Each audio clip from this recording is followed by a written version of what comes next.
राजकुमार रोज जी हमारे साथ जुड़ चुके हैं। बहुत स्वागत है रोज साहब आपका एनडीटीवी राजस्थान पर। और देखिए, अब बवाल के बाद से सवाल भी कई खड़े हो रहे हैं। अब सवाल ये भी कि क्या किसानों की जो बातचीत है वो सफलतापूर्वक नहीं हो पाई, क्या कारण रहे कि उन्हें ये कदम उठाना पड़ा, उनकी बातों को अनसुना किया गया। कई तरह के सवाल खड़े हो रहे हैं, क्या आपकी टिप्पणी इस पर?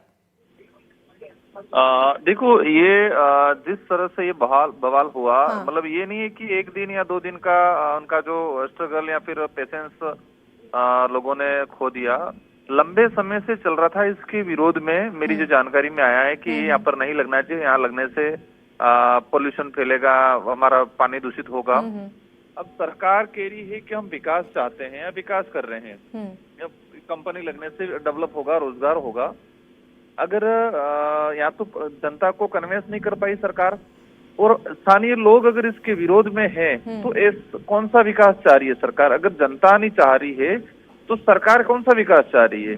सरकार कौन सी फैक्ट्री लगा के लोगों को रोजगार हो? लोग खुद नहीं चाह रहे हैं या लगना चाहिए। अब लोगों के विरोध में जाके, उनकी भावना के अगेंस्ट में जाके अगर जबरदस्ती लगाना, ये कहीं न कहीं सरकार की तानाशाही रवैया रहा है। सरकार अगर लोग नहीं चाह रहे हैं तो इसको क्लोज कर दिया जाए, इसको जबरदस्ती क्यों लगाया जा रहा है? तो सरकार के मतलब सकारात्मक चर्चा नहीं होने या सकारात्मक आश्वासन नहीं मिलने की वजह से लोगों का ये गुस्सा फूटा है। और फिर भी मैं जिस तरह से ये घटनाक्रम हुआ है, मतलब एक काफी दुखद घटनाक्रम हुआ है। ये पूरे राजस्थान ही नहीं, पूरे देश के लिए एक गलत मैसेज गया है कि लोगों और सरकार के बीच में टकराव जो हुआ है और काफी नुकसान हुआ है। काफी लोगों को गाड़ियां, सरकारी संपत्तियों का भी नुकसान हुआ है, निजी संपत्तियों का भी नुकसान हुआ है। रोज साहब, सवाल ये भी है ना कि प्रदर्शन करने का ये तरीका कितना सही है? अगर कोशिश करते, कोई प्रतिनिधिमंडल जाकर बातचीत का दौर शुरू करता, अगर बातें नहीं सुनी जाती तब ये कदम उठाते, इस तरीके से प्रदर्शन करने का अब कई सवाल उठ रहे हैं इस तरीके पर भी। मैं वही कह रहा हूँ, मैंने शुरुआत में ये बात बोली कि क्या ये एक दो दिन का प्रदर्शन था या एक दो दिन के अंदर लोगों ने डिमांड की और उसको आक्रोशित हो गए। मैं जहां तक समझता हूँ कि कोई भी आंदोलन अगर उग्र होता है तो उसके पीछे मतलब जो इसका जो बेग का इतिहास होता है, वो स्ट्रगल लंबे समय से कर रहे हैं। लोगों को लगा कि कोई सहारा ही नहीं, ऐसा लगा होगा शायद।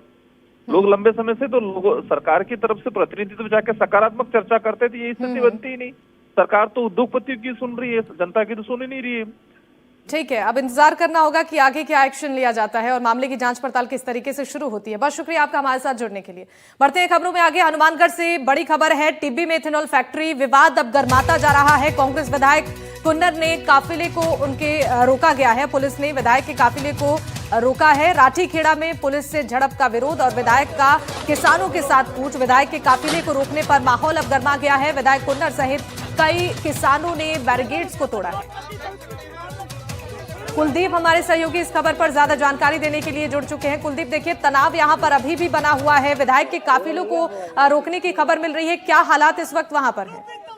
देखिए, कल हनुमानगढ़ के टिब्बी के अंदर जो किसानों की और प्रशासन की आपस के अंदर काफी तनातनी हुई थी, आगजनी की घटनाएं भी हुई और संगरिया विधायक अभिमन्यु पुनिया है वो चोटिल भी हुए।